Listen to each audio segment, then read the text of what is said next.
ఇప్పుడున్న పరిస్థితుల్లో చిన్న సినిమా సేఫ్ అంటారా లేకపోతే పెద్ద సినిమా సేఫ్ అంటారా? సేఫ్ అనేది ఒక సైడ్ అంటే సేఫ్ ఏది సేఫ్ అనేది కాదండి. ఇప్పుడు బడ్జెట్ ఫెయిలియర్, పెద్ద సినిమాలు మోస్ట్లీ బడ్జెట్ ఫెయిలియర్స్. అది ఎందుకో నాకు అర్థం కాలేదు. ఇప్పుడు సినిమా తప్ప ఏ బిజినెస్ అయినా ఒక వస్తువు రెడీ చేస్తే 10 రూపీస్కి అమ్మగలుగుతాం అనుకుంటే అది 8 రూపీస్లో ప్రొడక్షన్ చేస్తారు, లేదా 7 రూపీస్లో చేస్తారు, 10 రూపీస్కి అమ్ముకుంటారు. ఇదే ఏ బిజినెస్ అయినా ఇదే. సినిమా మాత్రమే 10 crores బిజినెస్ ఉంటే 12 crores ఖర్చు పెడుతున్నారు. సో అది మోస్ట్లీ ఏంటంటే బడ్జెట్ ఫెయిలియర్స్లో అది ఇంత పోయింది అంత పోయింది, నెక్స్ట్ దాంట్లో కవర్ చేద్దాం ఇలానే ఉంది. లేదు దానికి మించి సూపర్ హిట్ అయిపోయింది, అక్కడ బిజినెస్ అయింది ఇక్కడ బిజినెస్ అయింది. కొన్ని సినిమాలు కూడా ఉన్నాయి అది ప్రూవ్ చేయడానికి. చిన్న సినిమాలు మంచి సినిమాలు అంటే ఇది ఇప్పుడు వరకు ఏంటంటే దానికి ఒక అటెన్షన్ లేకుండా పోయింది. అది చూడడానికి రారు థియేటర్కి ఫస్ట్ ఆఫ్ ఆల్ అన్న ఒక ప్రాబ్లం. సో ఏంటంటే ఆటోమేటిక్గా బడ్జెట్ తగ్గించాలి, ఇది చేయాలి, అయినా కూడా ఎవరు చూడడానికి రావట్లేదు. ఇప్పుడు బడ్జెట్ అనేది ప్రాబ్లం లేదు. మీరు 1 crore తీసినా 50 lakhs తీసినా జనాలు రావాలి కదా ఫస్ట్ అది చూడడానికి, ఆ ప్రాబ్లం ఉండేది. బట్ ఆఫ్టర్ ఈ కరోనా ఏంటంటే ఈ చిన్న సినిమాలు కూడా వెతికి చూడడం మొదలు పెట్టారు. ఆడియన్స్ కూడా అనేది దాదాపు 40 లక్షల్లోనే తీశారంటున్నారు. అది అంత బడ్జెట్ లో తీసిన సినిమాలు కూడా బాగానే చూస్తున్నారు. అదే. సో అక్కడ ఏంటంటే బడ్జెట్ అనేది కాదు, ఫైనల్ గా ఆ ప్రోడక్ట్ బాగుందా లేదా, బాగుంటే మౌత్ టాక్లోనే టక్ టక్ టక్ స్ప్రెడ్ అయిపోతుంది. ఇప్పుడు అందుకే ఇందుకు ముందు ఎవరి దగ్గర ఉంది నెట్ఫ్లిక్స్, అమెజాన్ ఇవన్నీ ఎవరి దగ్గర లేదు. ఇప్పుడు కంపల్సరీ లాగా అయిపోయింది.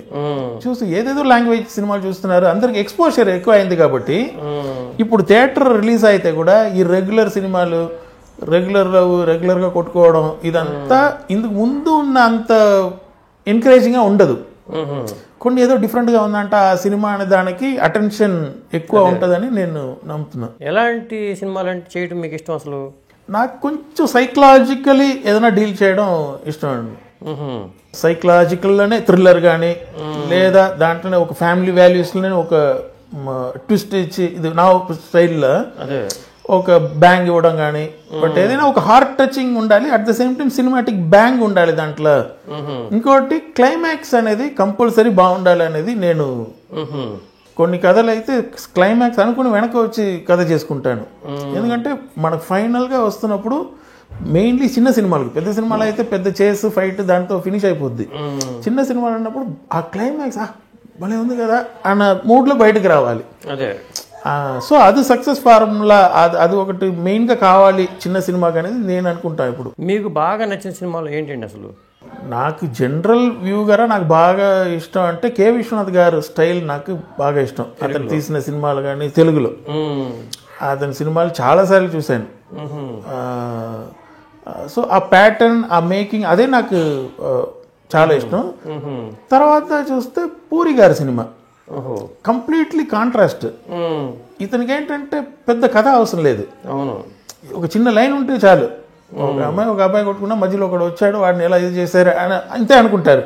బట్ ఎగ్జిక్యూషన్ అది ఎలా కన్విన్సింగ్ గా ఒక మ్యాజిక్ చెప్తున్నారు అనేది కంప్లీట్లీ ఇట్స్ డైరెక్టర్ వర్క్. కథ అని మాత్రం అనుకుంటే, బట్ అది ఎగ్జిక్యూషన్ లో చూస్తున్నప్పుడు ఏదో ఒక మ్యాజిక్ తీసుకొస్తున్నారు కదా, అది యాజ్ ఎ డైరెక్టర్ గా అది 100% నాకు అది ఇష్టం. పైగా సినిమాని చాలా త్వరగా కంప్లీట్ చేస్తాడు ఆయన. ఎందుకంటే తీసేది 2 hours సినిమా, అది కూర్చుని ఇంకా 100 days 150 days తీసుకుని. అఫ్ కోర్స్ పెద్ద సినిమాలు ఇప్పుడు రాజమౌళి గారు చేస్తున్నారంటే అది ఎక్స్పెరిమెంట్, అది ఎగ్జిక్యూషన్ కావాలి, అంత టైం పడుతుంది. అది ఎక్స్క్లూజివ్, అదంతా మనం ఎప్పుడు చేసేది అది. బట్ నార్మల్ సినిమా కూడా అంత డేస్ తీసుకుని కట్ చేసి ఎడిట్ చేసి 4.5 hours వచ్చింది సినిమా అని అది కట్ చేసి 2 hours తీసుకురావడం అంత వేస్టేజే కదా. ఎవ్రీడే ఎంత కొన్ని లక్షలు కదా ఖర్చు పెట్టేది. మీ ఫేవరెట్ హీరో ఎవరు? తమిళ్లో కానీ తెలుగులో కానీ? అలా ఫేవరెట్ హీరో అని పెద్ద నాకు చిన్నప్పటి నుంచే రజనీకాంత్ గారు ఫేవరెట్ హీరో. అప్పుడు ఇప్పుడు ఎప్పుడు రజనీకాంత్ గారి సినిమా అంటే అప్పుడు మన డైరెక్టర్ క్రియేటివిటీ ఇదంతా మర్చిపోయి ఒక ఆడియన్స్ లాగా ఫస్ట్ డే వెళ్ళి చూసేస్తాను. అది తెలుగులో పర్టికులర్గా చెప్పాలంటే నాకు రవితేజ గారు స్టైల్ నాకు బాగా ఇష్టం. ఆ కమాండ్, ఆ సీన్ ఏం ఉందో లేదా ఆ సినిమాని మొత్తం ఆ షోల్డర్లో ఆ ఈజ్, అతని దగ్గర ఉన్న ఆ ఈజ్ మొత్తం అటు చూడరు, పక్కన ఎవరు ఆర్టిస్ట్ ఏం చేస్తున్నాడు మొత్తం ఫోకస్ రవితేజ గారి మీదే ఉన్నాయి. ఆ కమాండ్ అతనికి ఉంది కాబట్టి ఎనర్జీ ఉంటుంది. Energy same at the same time మన జూనియర్ ఎన్టీఆర్ కూడా నాకు బాగా ఇష్టం. అతను ఏంటంటే అతను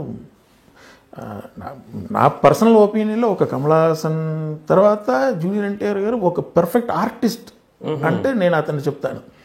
ఎందుకంటే అలా క్లోజ్అప్ పెట్టి ఏడవండి అంటే అలా ఏడవడానికి ఎక్కువ మంది ఆర్టిస్ట్ ప్రిఫర్ కూడా చేయరు. ఒక్కసారి ఏడవచ్చు, రెండుసారి ఏడవచ్చు, మూడవసారి మళ్ళీ రిపీట్ అవుతుంది సేమ్ ఏడుపు. ఆ వెరైటీ ఒక్కొక్క దానికి అది నాకు పర్సనల్గా బాగా ఇష్టం. ఇలాంటి ఇంట్రెస్టింగ్ వీడియోస్ కోసం తప్పకుండా మా ఛానల్ని సబ్స్క్రైబ్ చేయండి.